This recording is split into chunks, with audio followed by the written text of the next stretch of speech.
Are you living your truth?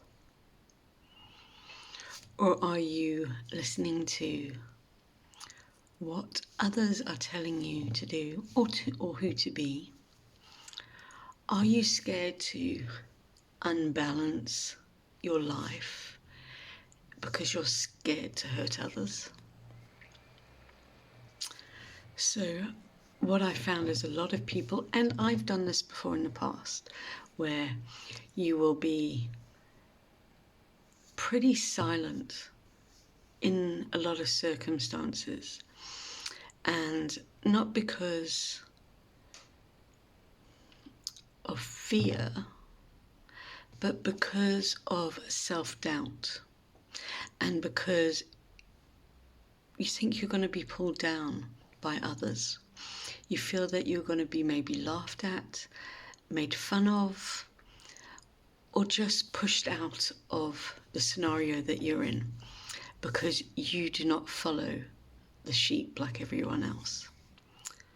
So a lot of people will sit back and they will just go with what everyone else is saying.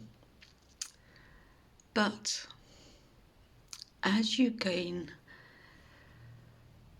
life experience and start to realize that when you're around certain people, you feel like your soul is sucked dry and you feel like your nervous system is on top of the roof and is ready to fly away because you're so stressed out. And the reason how you notice this is because when you're maybe on your own or you're with other people, you feel calm and you feel like you can voice your opinion. You feel like you can say what you want, your truth. But then sometimes when you're with these other people who make you feel lesser and lesser and lesser, eventually you start to believe that narrative, and because you've kept quiet for so long, they've gotten away with more. And they've slowly just piled on the dirt on top of your conscious way of living, on top of your true self. So eventually, when you do wake up, you're like, how the hell did that happen? When did that happen? Because it's slowly over the years or months, it's just been a trickle of dirt here and a trickle of dirt there, which eventually becomes compacted, and eventually you feel like you're drowning.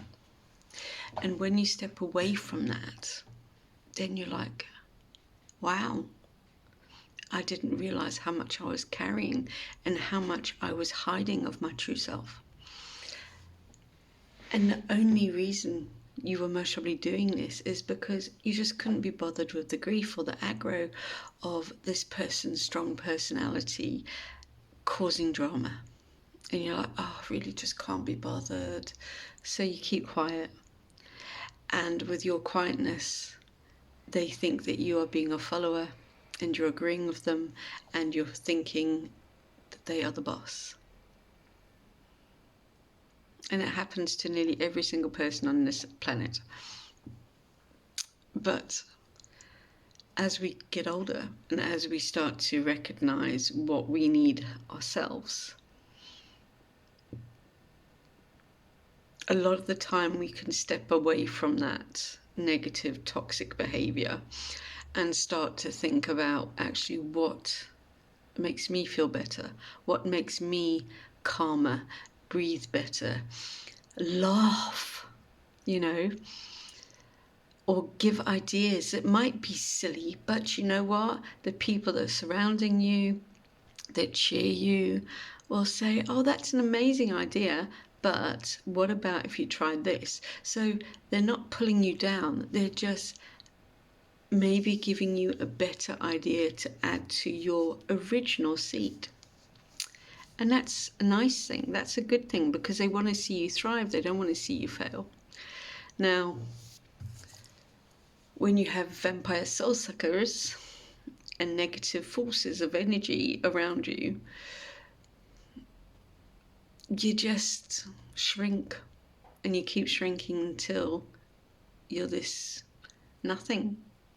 So ask yourself this and observe the people that you surround yourself with. How do you feel when you're around them? Do you change? Do you liven up? Do you quiet? Do you shrivel down? Or do you start making excuses that you don't want to see them? We need to start thinking about what it is that we require within ourselves, because life is short. It is fleeting sometimes. And I don't know about you, but I don't want to go into tomorrow with regrets of not doing something today that I feel good about, no matter how big or how small. We have one life, we have choices to make for our lives to be better. So I say to you, what is it you really want in your life? No matter how crazy it might sound to somebody else, if it is what you really want, and if it is your truth and your authentic self, bloody go for it. Don't hold yourself back. Life is way too short. You don't know if you could get hit by a bus tomorrow or this evening. You know, life is there for living, not for hiding or being someone you're not. And I know a lot of people saying, oh, but you know, you can say all this. Yeah, I can say all this, but I've been that person as well, where I've let someone lead me and take control and suck me dry to the point where I became so ill physically and mentally. And it took me a while to understand that they weren't there to better me at all. But sometimes we get sucked in by these people, and we just have to be strong in our foundations, our little worlds that are within us. What is it that we crave within? What is it that's going to make us sleep better? What is it that's going to make us laugh a bit harder? That makes that smile shine all the way up to your eyes? And for being able to say that you love yourself and that you forgive yourself for anything that's happened in the past. But you're living now for you, for what is needed for you. Whether that is having a family, whether that is staying single and living life, you know, it's different for everybody. But just look at how you react when you're with some energies. If they are not serving you and not bringing you joy, and they're constantly bringing you down or making you feel lesser, they don't deserve you. They don't. You deserve people to make you shine brighter than you already do, to lift you up when life can be a bit tough, and to celebrate the big and the small wins, and to sit with you when you're having a hard time. Not to berate you, not to laugh at you, but to be there with you. Those are the people that you want to be with you, because you deserve that. Think about it.